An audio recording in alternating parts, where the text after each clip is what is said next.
Lesson 1. Places to live. Part 1. Monster cities. Are big cities wonderful places? Are they terrible? There are different ideas about this. William H. White writes books about cities. He is happy in a crowded city. He loves busy streets with many stores and many people. He likes the life in city parks and restaurants. Many people don't like big cities. They see the large population of cities and they are afraid. Many cities are growing very fast. They are monster cities. A monster is a big, terrible thing. In some countries, there are no jobs in small towns. People go to cities to work. For example, 300,000 people go to Sao Paulo, Brazil, every year. In China, about 183,000 people move to Beijing from the countryside every year. Sao Paulo and Beijing are both megacities. A megacity is a very, very big city. It includes the main city and the cities and towns around it. Mexico City is a megacity. It has a population of about 8,600,000 in the city itself, but there are more than 21 million people in the megacity. Tokyo is another megacity, with over 8,200,000 people in Tokyo, but over 31 million in Tokyo and the cities around it. London is another megacity. There are about 7,400,000 people in London, and about 18,400,000 in London and the surrounding towns and cities. There are problems in all cities. There are big or mega problems in a megacity. In many U.S. cities, there are many people with no jobs and no homes. The air is dirty. There are too many cars. A terrible problem is crime. Many people are afraid of crime. People want to feel safe. Population density is the number of people in 1 square mile, 2.59 square kilometers. Population density is a big problem in many cities. In Miami, Florida, the density is only 7,748. In Bangkok, Thailand, there are 58,397 people per square mile. Is this crowded? Yes, but other cities are more crowded. Do you think William H. White likes Hong Kong? The population density there is 247,501.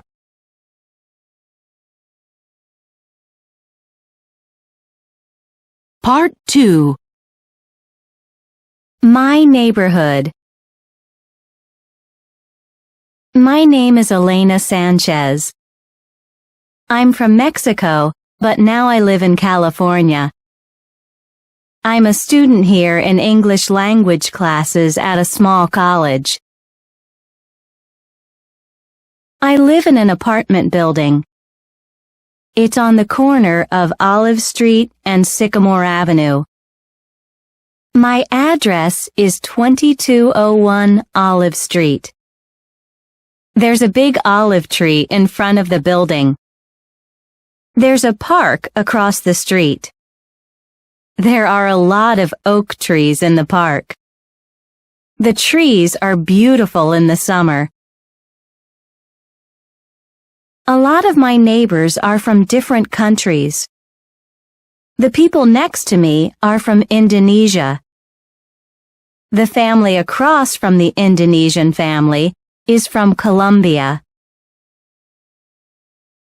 The stores in this neighborhood are always busy. There's a Korean drugstore and an Armenian flower shop. A Chinese church is next to the flower shop. There are 3 restaurants on Olive Street.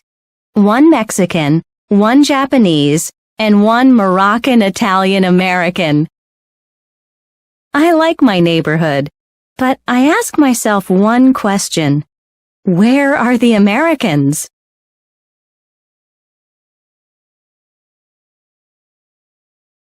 Lesson 2. Shopping. Part 1. Internet shopping. 25 years ago, very few people used the internet. Only scientists and people in the government knew about the internet and how to use it. This is changing very fast. Now almost everyone knows about the internet, and many people are online, on the internet, every day. When people think about the internet, they often think about information. But now, more and more, when people think about the internet, they think about shopping. Amazon.com was one of the first companies to try to sell products on the internet. Jeff Bezos started the company. One day he made a prediction about the future. He saw that the World Wide Web was growing 2,000% a year. He predicted that it was going to continue to grow, and he thought that shopping was going to move to the internet. People were going to shop online. He quit his good job and drove across the country to Seattle, Washington. There, he started an online bookstore called Amazon.com. Bezos had very little money. The company began in a garage, a building for a car, and at first there were very few customers, people who buy things. At the Amazon.com site, people can search for a book about a subject, find many different books about that subject, read what other people think about the books, order them by credit card, and get them in the mail in 2 days. This kind of bookstore was a new idea, but the business grew. In a few years, Amazon.com had 10 million customers and sold 18 million different items in categories including books, CDs, toys, electronics, videos, DVDs, home improvement products, things that you use to fix up a house, software, and video games. Today, at a virtual shopping mall, a group of online stores, you can buy anything from gourmet food, special, usually expensive food, to vacations. 15 years ago, many people said, "Online shopping is crazy. Nobody can make money in an online company." They were wrong. Today, Jeff Bezos is a billionaire. More and more people are shopping online, and online companies are making a profit. It is a huge business. But some people predict online business isn't going to grow anymore. They say customers are afraid of online crime and they will stop shopping on the internet. Are these people right? Nobody knows, but we'll soon find out.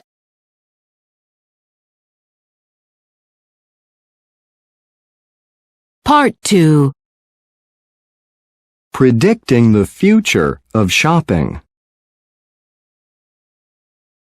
There are different ideas about shopping in the future. Some people say everybody is going to shop online from home. There won't be any more real stores or shopping malls.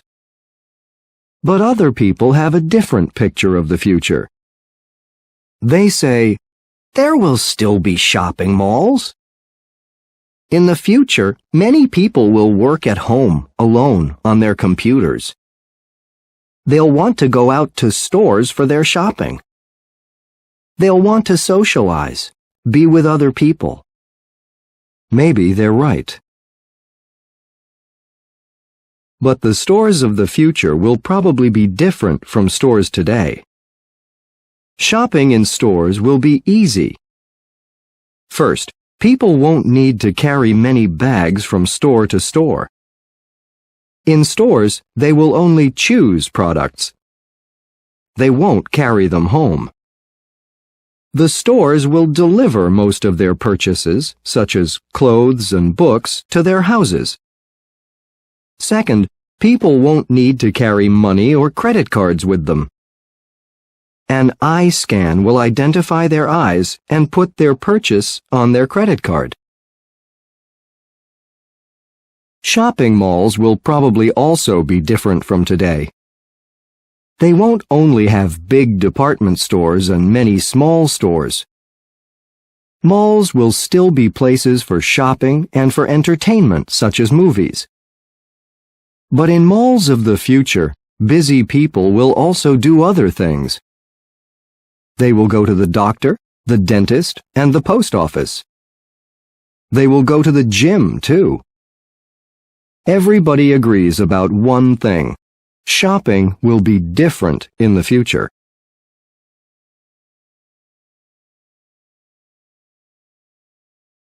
Lesson 3. Family. Part 1. Changing families. Families in almost every country are changing. This is true in rich countries and poor ones. It is true in Africa, the Americas, Asia, and Europe. All over the world, families are getting smaller. In North Africa in the past, many people lived in extended families. 50 to 100 people lived together in a group of houses. These were all family members, grandparents, aunts, uncles, cousins, children, and grandchildren. But now this traditional family is breaking into smaller groups. The traditional family in Mexico was also big. 1 generation ago, the average Mexican woman had 7 children. Today, she has an average of only 2.5 children. Now, without so many children, families don't need to spend so much money on basics, such as food, clothing, and housing.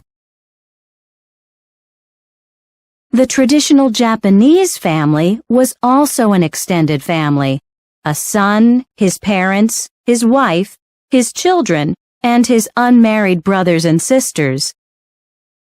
3 generations lived together. But this tradition is changing. Now most families are nuclear families, parents and their children. And most Japanese parents have only 1 or 2 children. These families have new problems. Many men and women spend a lot of time at work.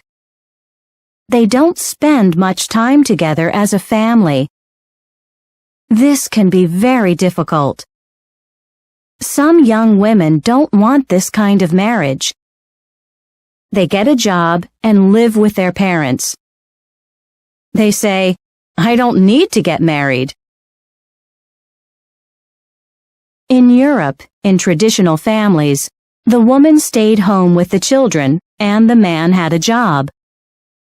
But families all over Europe are changing.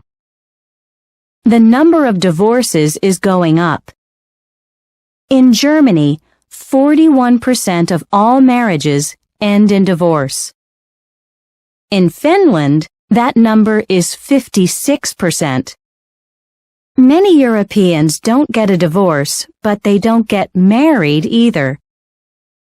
In much of Europe, many people live alone. In France, more than 26% of women between age 30 and 34 live alone, and more than 27% of men of the same age live alone. The number of single-parent families is going up too. In Denmark, 60% of all firstborn children have parents who are not married. The world is changing, and families are changing too. There are many new types of families, but most seem to be getting smaller.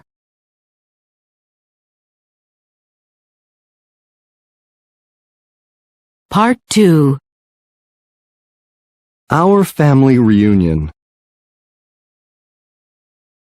These are pictures of my family. I took the pictures last summer.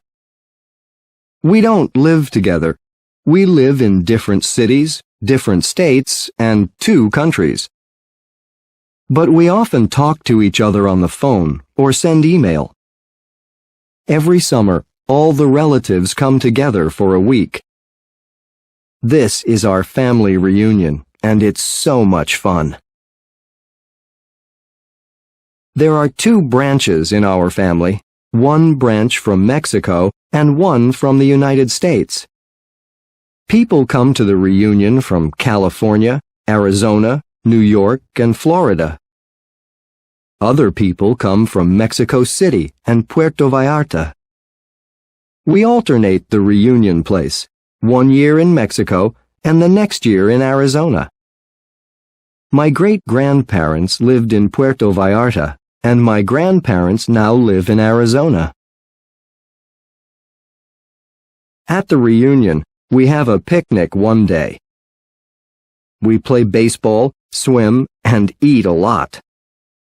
We play volleyball too. The women and girls are on one team, and the men and boys are on the other. One day, some of us go shopping. One night, we always have a big barbecue. We sit around a fire, tell stories, and eat a lot. Some of my aunts and uncles sing and play music. On the last night, we have a dinner dance at a nice hotel. We listen to music, dance, and eat a lot. Our family really likes to eat.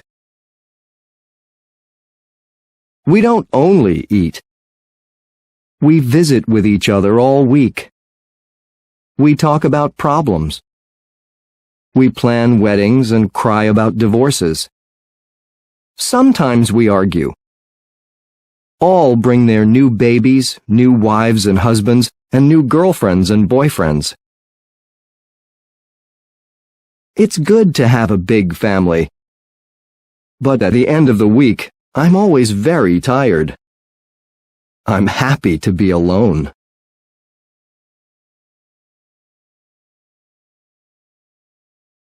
Lesson 4. Personal Health. Part 1. Health news for body and mind. Nobody wants to be sick. Everyone wants to be healthy, and most people want to have a long life too. But a healthy body is not enough. We all want both physical and mental health. What can we do to stay well? Most of us know some things to do. It's a good idea to exercise, for example, in a gym, eat fruit, vegetables, and fish, and drink lots of water. We also know things not to do. It's a bad idea to eat a lot of junk food, such as chips, ice cream, candy, donuts, and other foods with sugar or fat. It's a bad idea to be a couch potato, a person who watches a lot of TV and doesn't exercise. It's a terrible idea to smoke. But scientists now have new information about other ways to stay healthy. Some of it is surprising. Drink cocoa. Several beverages are good for the health. Orange juice has vitamin C. Milk has calcium. Black tea and green tea are good for health too. They have antioxidants. These fight diseases such as cancer and heart disease. Most people know this. But most people don't know about cocoa, hot chocolate. They enjoy the sweet chocolatey beverage, but they don't know about its antioxidants. It has more antioxidants than tea. Relax. Too much stress, which is worry about problems in life, is not good for physical health. For example, it makes your blood pressure go up. Now we know more. Some stress is chronic, which means that it lasts a long time, for many months or years. Chronic stress can make people old. As people get older, they get gray hair and wrinkles in their skin, and their eyesight and hearing become worse. This is normal, but chronic stress makes people age, grow old, faster. A scientist at the University of California, San Francisco, studies stress. She can now identify how stress makes people age. It can damage, hurt, the body's DNA. The lesson from this is clear. We need to learn to relax. Sleep. One easy and cheap way to help both your physical and mental health is just to sleep 8 hours or more every night. But more and more people are not sleeping enough.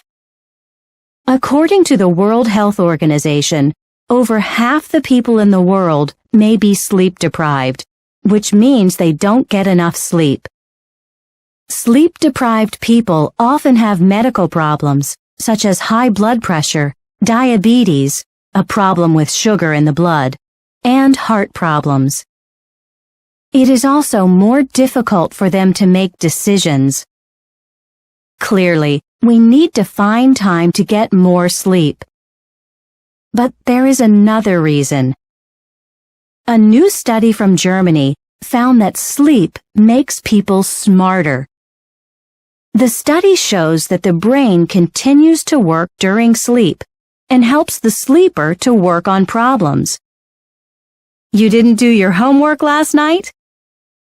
Maybe you can tell your teacher that you were working hard in your sleep. Learn languages. How many languages do you speak? There might be good news for you. A study from a university in Canada found something interesting. Bilingual people, who speak 2 languages very well, do better on tests than people who speak only 1 language. It seems to be mental exercise to hold 2 languages in your brain. Ellen Bialystock of York University says it's like going to a brain gym. Conclusion. To have good physical and mental health, we need to eat right, relax, sleep enough, and exercise, both the body and the brain. There is a lot of new information about health. Some of it is surprising. We need to know about it.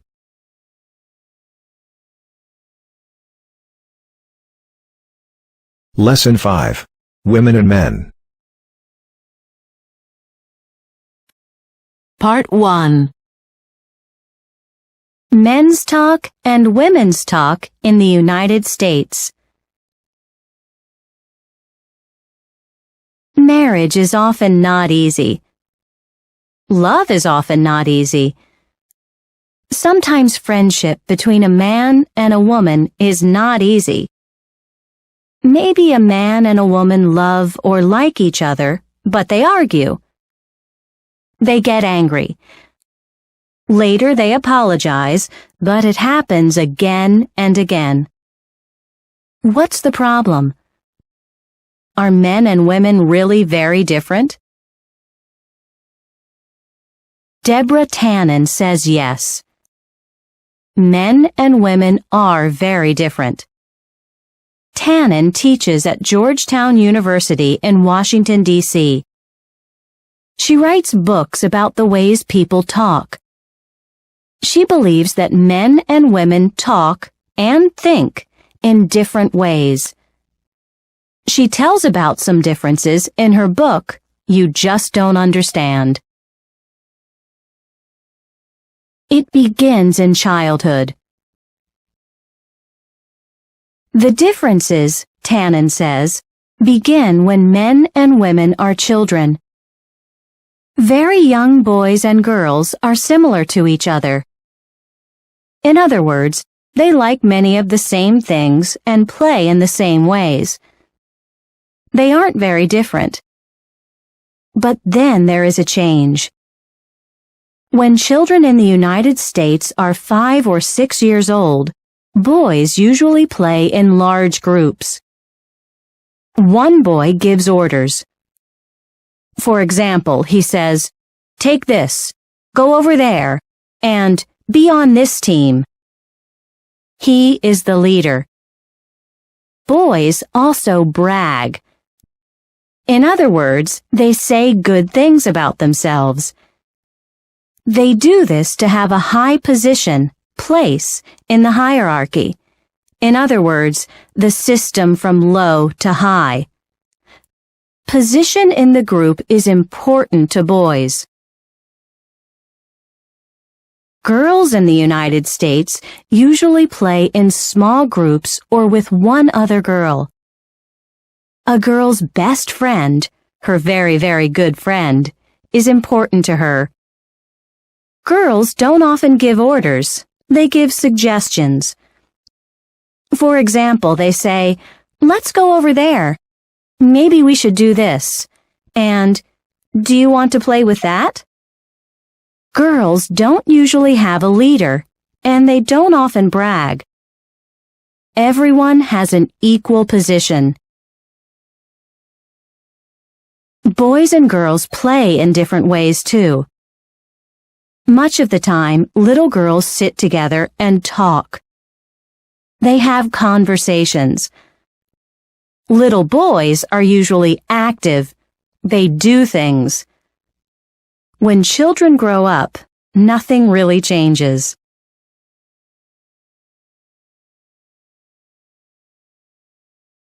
Who talks more and why?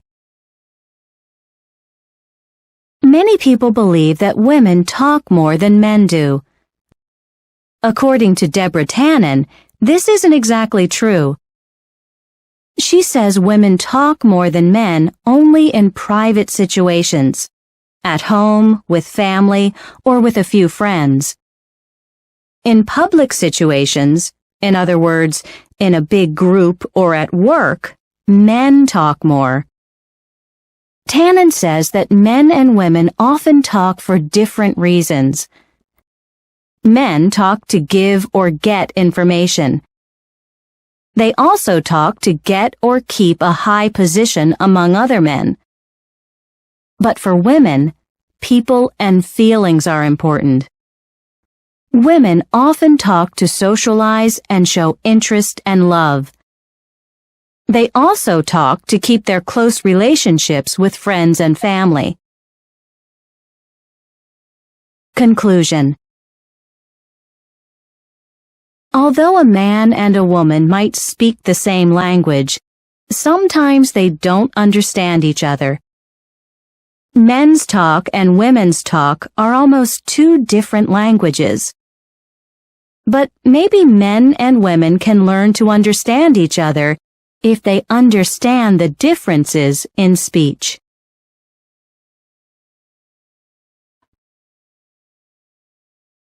Part 2. He said, she said. A U.S. couple. Well, doctor, I'm beginning to worry about my marriage. My wife and I just don't understand each other. She doesn't like to do things with me. She won't play tennis or baseball with me. She doesn't like to fix the car with me. She doesn't work on the house with me, paint the house or fix the roof. She doesn't listen when I talk about interesting things, sports, money, or world politics. Sometimes she gets angry with me about unimportant things. And she talks and talks and talks about uninteresting things. What's wrong with her? Well, doctor, I'm beginning to worry about my marriage. My husband and I just don't understand each other. We both work full-time, but I do all the work at home. Fix dinner, wash clothes, and clean the house. His life is easy. He has only one job. I have two. Sometimes I feel so lonely. When he's home, he reads the newspaper or watches TV. He doesn't talk with me. He talks at me. He only talks with his friends. He doesn't listen if I tell him about my day. He isn't interested in our friends and relatives. Sometimes he gives me orders. Sometimes he tells me about sports or politics, but I don't like it because I feel like a student in school. What's wrong with him?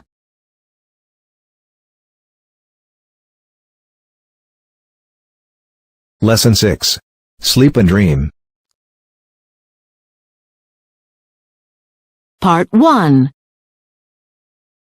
The purpose of sleep and dreams. Many people wonder, why do we sleep? Why do we dream? They ask themselves the purpose or reason. There are many theories or opinions about this, but scientists don't know if these ideas are correct. Theories of sleep. One theory of sleep says that during the day, we use many important chemicals in our bodies and brains. We need sleep to make new chemicals and repair or fix our bodies. This theory is called the repair theory. One piece of evidence for this theory is that our bodies produce more of a growth hormone, a chemical that helps us grow, while we sleep. Another theory is that the purpose of sleep is to dream. Dreaming occurs or happens only during one stage or period of sleep. REM, rapid eye movement sleep. REM sleep occurs about every 90 minutes and lasts for about 20 minutes. Some scientists believe that REM sleep helps us to remember things, but other scientists don't agree. Dream theories. Whatever the reason for sleep, everyone sleeps, and everyone dreams every night. Many times, we don't remember our dreams, but we still dream. Like sleep, no one knows exactly why we dream or what dreams mean. There have been many theories about dreams throughout history. Many cultures believe that dreams can predict the future, that they can tell us what is going to happen to us. However, some people believe that dreams are only a form of entertainment. Psychologists, such as Sigmund Freud, say that dreams are not predictions of the future. Psychologists have strong beliefs about dreams. However, these scientists don't always agree with each other. There are several different theories about the purpose of dreaming.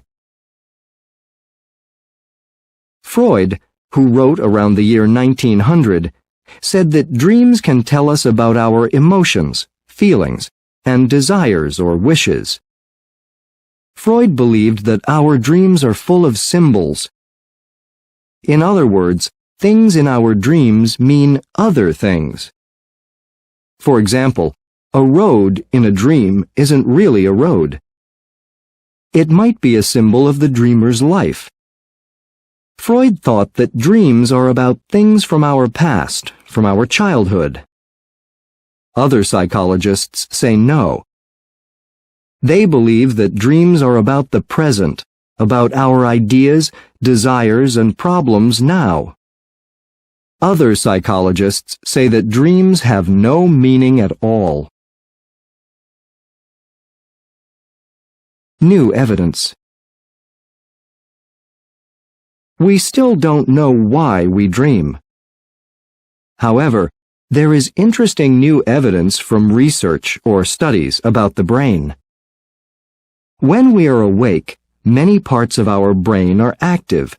For example, the parts for emotions, vision, the ability to see, logic, the ability to think and understand, and others.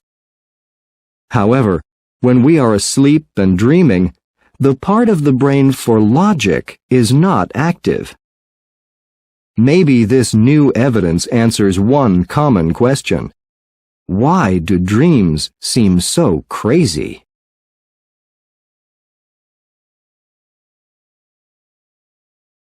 Part 2. A Dream Narrative. This is the dream of a 40-year-old businessman. He is married and has 2 children. He goes to a psychologist because he feels anxious a lot. The psychologist told him to write down his dreams. This is his dream from June 7th. Dream, June 7th. In my dream, I was in a large city. It was very big and very dark. The city seemed like New York, but it didn't look like the real New York. I was in a friend's apartment. It was comfortable. After a few minutes, I left and went out on the street alone. I walked for a while. Then I realized I was lost. I couldn't find my friend's apartment again. I started to feel uncomfortable. I tried to return to the apartment, but all of the streets looked unfamiliar and completely different, and I didn't know my friend's address. I began to feel anxious. I kept walking. I wanted to find something familiar. It was getting late. I decided to go home. I knew my home was outside the city.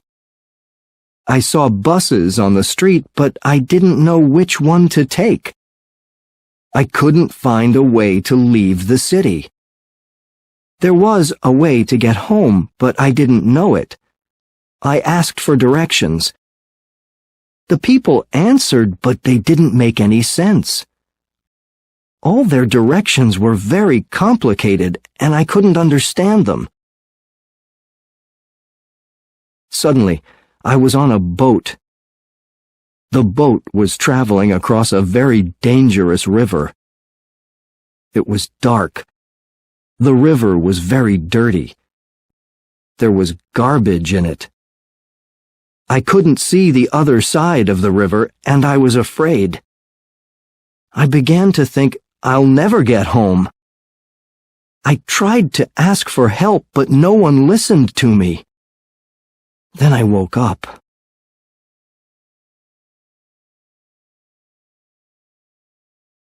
Lesson 7. Work and Jobs. Part 1. Volunteering. Some people go to work each day and then come home. They spend time with their family and friends. Maybe they watch TV or go to a movie. Sometimes they exercise or read. This is their life. But for other people, this isn't enough. They look around their neighborhoods and see people with terrible hardships, sickness, loneliness, and homelessness. Other people see problems with the environment. Many people want to help. They volunteer. They give some of their time to help others. Volunteers help in many ways. Some visit sick and lonely people. Some give their friendship to children without parents. Some build houses for homeless people. Others sit and hold babies with AIDS. Andy Lipkiss was at summer camp when he planted his first tree. He began to think about the environment. In many countries, people were cutting down trees. Andy Lipkiss worried about this. In 1974, he started a group, Tree People, to plant trees: pine, elm, cypress, and eucalyptus. They also began to plant fruit trees in poor neighborhoods because fresh fruit is often too expensive for poor people. Today, there are thousands of members of Tree People, and more join every day. They plant millions of trees everywhere to help the environment and people. Ruth Brinker wasn't planning to change the world. Then, a young friend became sick. He had AIDS. Soon he was very sick, and he couldn't take care of himself. Brinker and other friends began to help him. In 1985, Brinker started Project Open Hand. This group cooks meals and takes them to people with AIDS. Soon, Project Open Hand volunteers were cooking many meals every day and delivering them to people who couldn't leave home.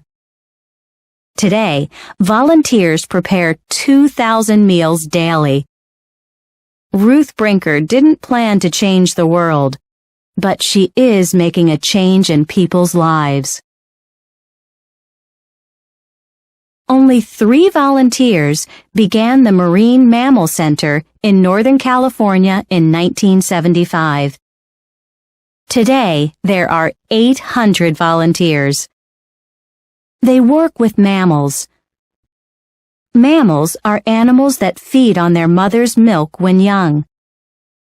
The volunteers help sick ocean mammals, seals, sea lions, and sea otters. The sick animals become well and strong. Motherless baby animals grow big and healthy.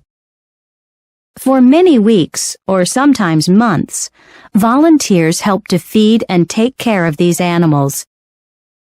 They also work in an educational program that teaches people about these animals. The volunteers don't get any pay for their hard work. Their pay is the good feeling on the day when they can release a healthy animal, take it to its home, the ocean, and let it go free. 30 or 40 years ago, most volunteers were housewives. They volunteered time while their husbands were working. Today, both men and women volunteer, and teenagers and children too. There are volunteers from all social classes, all neighborhoods, and all ages. Most aren't rich or famous. They enjoy their volunteer work. People need them. Today, the world needs volunteers more than ever before. Perhaps a young Zulu boy from South Africa, Nkosi Johnson, said it best. Before he died of AIDS at the age of 12, he made a speech that is now famous. In this speech, he said, "Do all you can with what you have, in the time you have, in the place you are."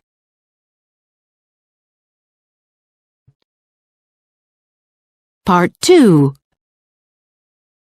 My special year. My name is Pablo.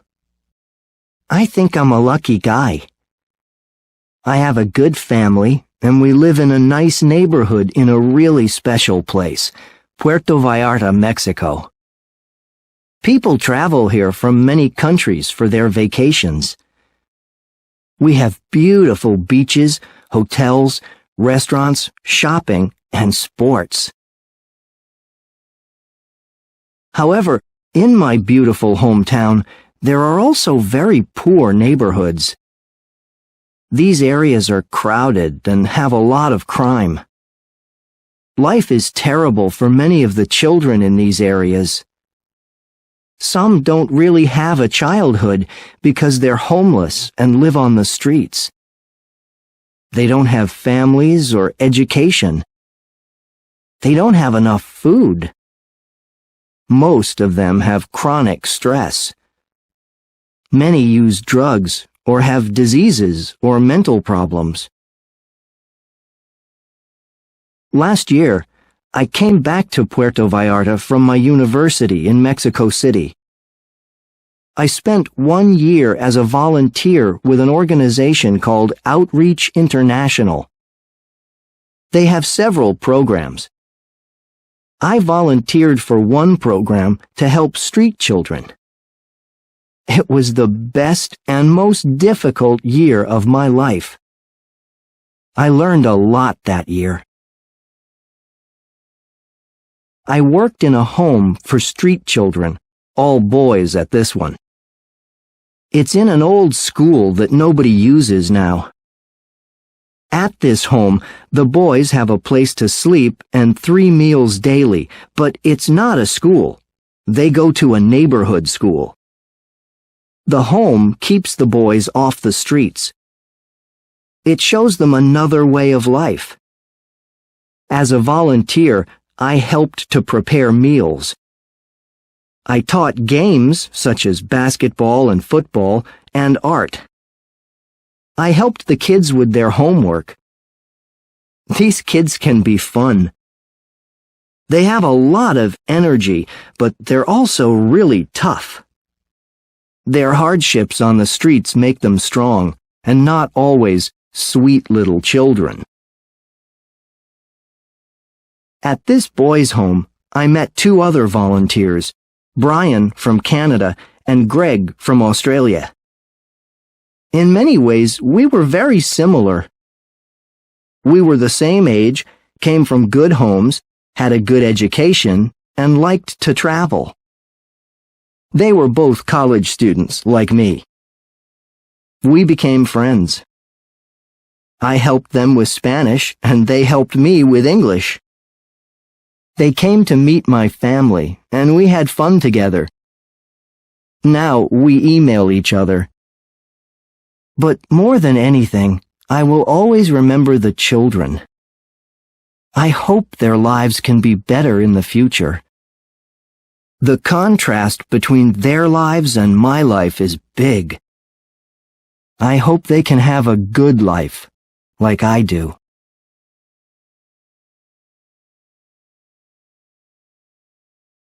Lesson 8. Eating and Food. Part 1. New foods, new diets. Diet of the past. On March 26, 1662, Samuel Pepys and 4 friends had lunch at his home in London, England. They ate beef, cheese, 2 kinds of fish, and 6 chickens. Today, we might wonder, what? No fruits? No vegetables? More than 300 years ago, people in Europe ate differently from today. They looked different too. In famous paintings by Titian, Rubens, and other artists, people weren't thin, they were overweight.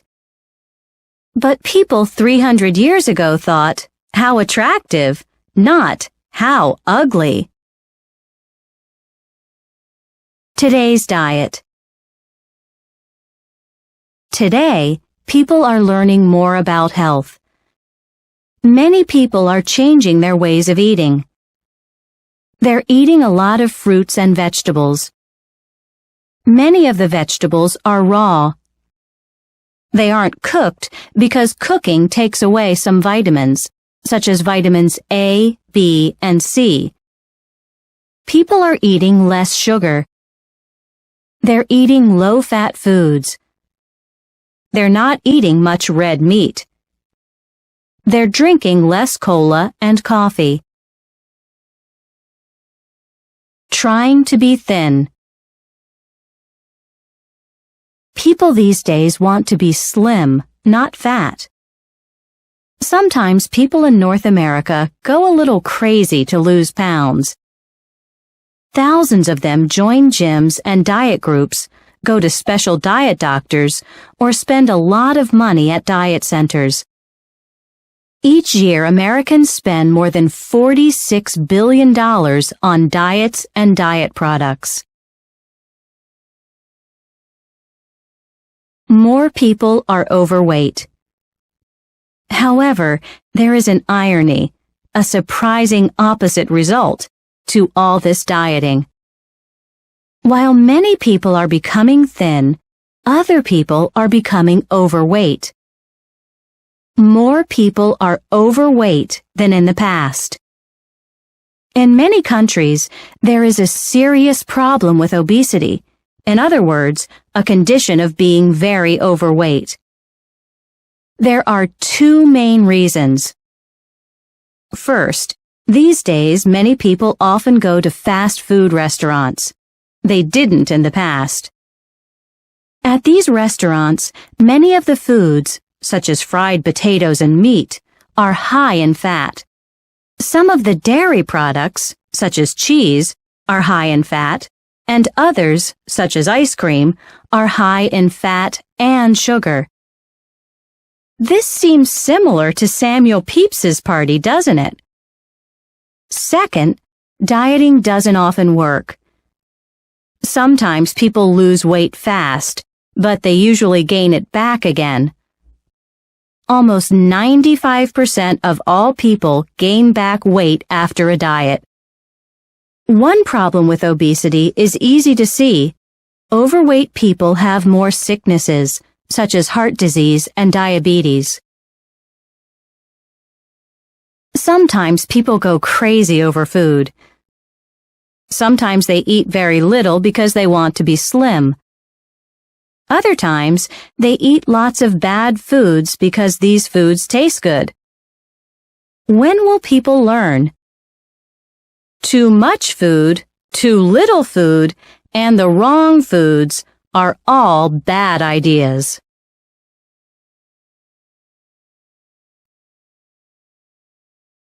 Part 2. Eating bugs. Different cultures enjoy different foods. Sometimes a food that one culture thinks is delicious might seem disgusting to another. In much of the world, people eat beef, but the idea of meat from a cow disgusts some Hindus in India. People in France sometimes eat horse meat or frogs, and this disgusts some Americans. People in Western countries eat cheese, and many Asians think that this is disgusting. And then there are insects. Many people wonder, how can people eat bugs? Children in the U.S. make horrible faces and say, "Ooh, yucky." However, insects are an important part of the diets in many countries. In different places, people eat over 1,000 types of insects, and ate them in the past, too. For example, people in ancient Greece and Rome ate insects. American Indians ate grasshoppers, crickets, and caterpillars. Today, in parts of Africa, people eat termites, insects that eat wood, and caterpillars as snacks. In Japan, some people eat grasshoppers with soy sauce. In small villages and in some restaurants in Thailand, people enjoy crickets and grasshoppers. In some Mexican restaurants, people pay $25 for a plate of butterfly larvae. In the United States, some restaurants now offer insects as a gourmet food. In China, people spend $100 million each year on ants. There are different ways to prepare bugs as food. One way is to boil them in very hot water.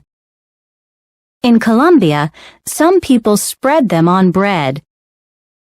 In the Philippines, people fry them in butter with vegetables. In Mexico, people fry them in oil or marinate them in lemon juice, salt, and chili. In some parts of Africa, some people bake or fry them. In other areas, they eat them raw. However, entomologists, scientists who study insects, say that it's important to cook insects, not eat them raw. In the United States, a company called Hot Licks now sells candy with insects in it. Julieta Ramos Elordui, a researcher at a university in Mexico City, says that there are many good reasons to eat bugs. First, insects are a cheap food, except on a plate in an expensive restaurant, and they taste good. Some insects taste like nuts, bacon, mint, or cinnamon. Second, bugs are good for our health. For example, they often have more protein than beef or fish. Third, they can bring money to poor people who find them in the forest and sell them. In parts of Africa, there are 7 pounds of insects on just one tree. This brings a good profit for very little work. Finally, eating insects can help to save the environment. In many countries, people cut down trees.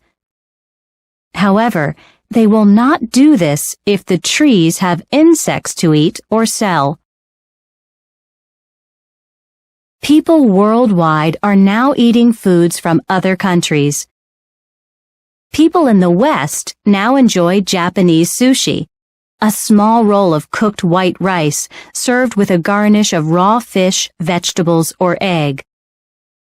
People everywhere eat Italian pizza and American hamburgers.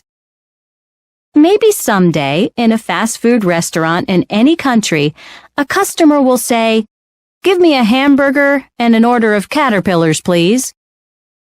In the future, insects might be as familiar to us as rice, bread, or beans.